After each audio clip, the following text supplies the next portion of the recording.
سلام دوستان عزیز، به چنل خودتون خوش اومدید. این نوع ویدیوها رو شاید همتون دیده باشین. برای ساخت این ویدیوهای خفن حتما تا آخر ویدیو همراه من باشید.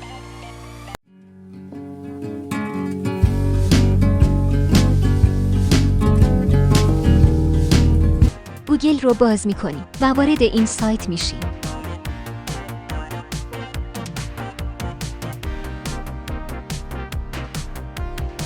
حالا میتونیم از قسمت بالا با یه جیمیل وارد سایت بشیم.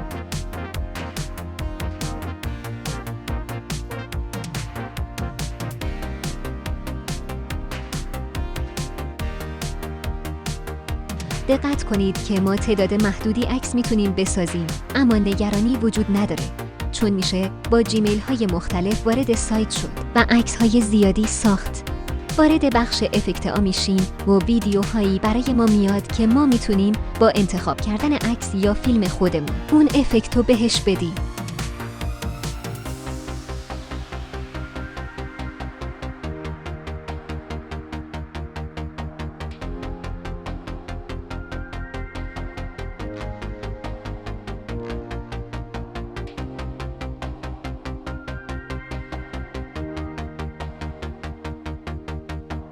حالا رو گزینه کریت میزنیم و وقتی که ساخته شد روی گزینه دانلود میزنیم.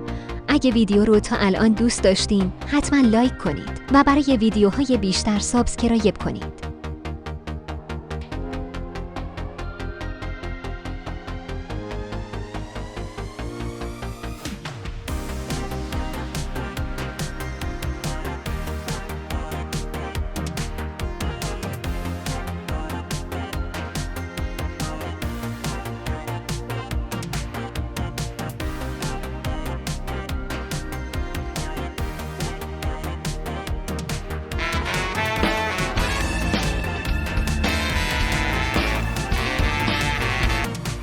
امیدوارم که این ویدیو برای شما مفید بوده باشه و تا ویدیوی بعد خداحافظ.